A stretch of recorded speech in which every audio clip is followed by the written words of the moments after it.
नमस्कार साथियों, एक बार फिर से आप सभी का अपने YouTube चैनल UPRTOU प्रयागराज में स्वागत है।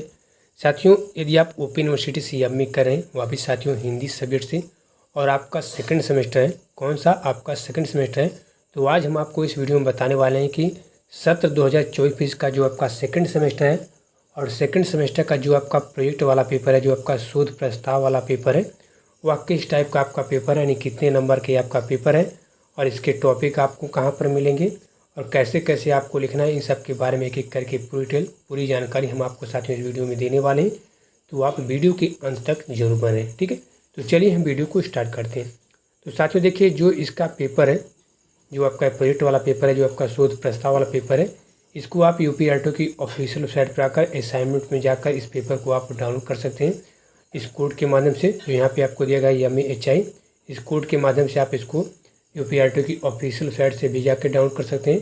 यदि वहाँ साथियों आप इसको डाउनलोड नहीं कर पाते हैं तो आप हमारे टेलीग्राम चैनल को ज्वाइन कर लीजिए, जिसका लिंक आपको हमारे वीडियो के डिस्क्रिप्शन में मिल जाएगा। वहाँ से आप हमारे टेलीग्राम चैनल पर भी जाकर इसकी PDF फाइल को प्राप्त कर सकते हैं।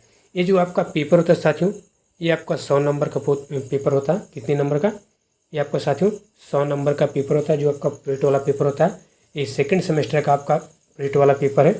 और यहाँ पे देखिए, सबसे पहले यहाँ पे आपको दिया गया सेक्शन है, यहाँ पे और भी लिखा हुआ नोट में कि ऑल क्वेश्चन आर कंपलसरी, यानी सभी जो क्वेश्चन आपके वो अनिवार्य, सभी को आपको करना है।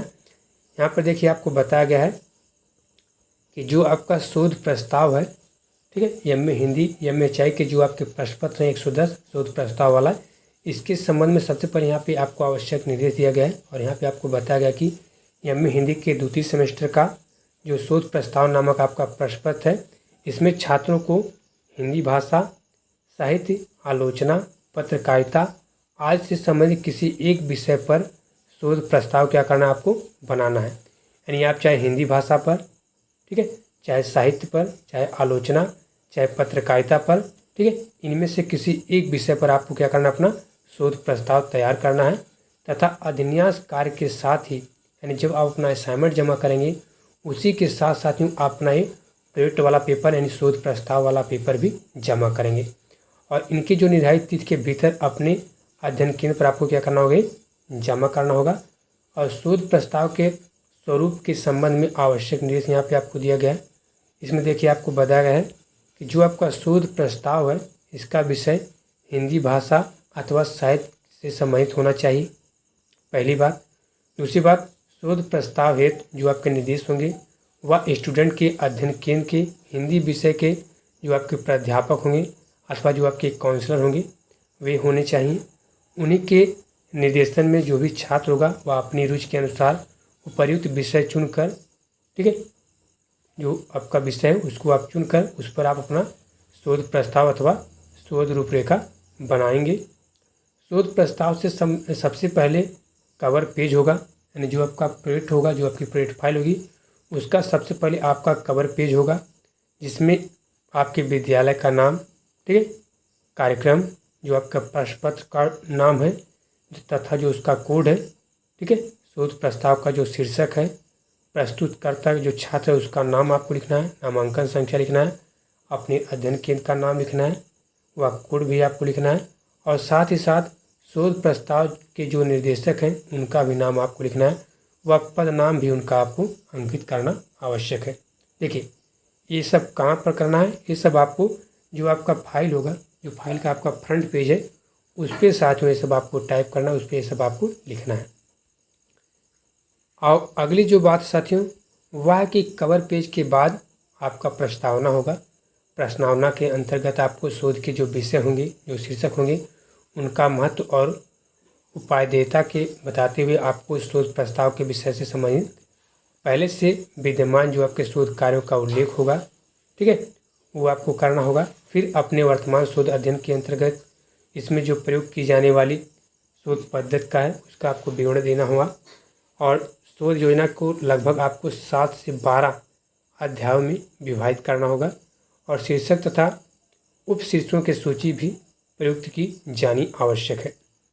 अगली जो बात है साथियों वह है कि उपर्युक्त अध्याय विभाजन के पश्चात सबसे अंत में इस शोध कार्य में प्रयोग किए जाने वाले जो संदर्भ हैं उस ग्रंथों की सूची भी आपको देनी होगी, जिसमें पुस्तक का नाम, लेखक, प्रकाशन, का उल्लेख आपको करना अनिवार्य है।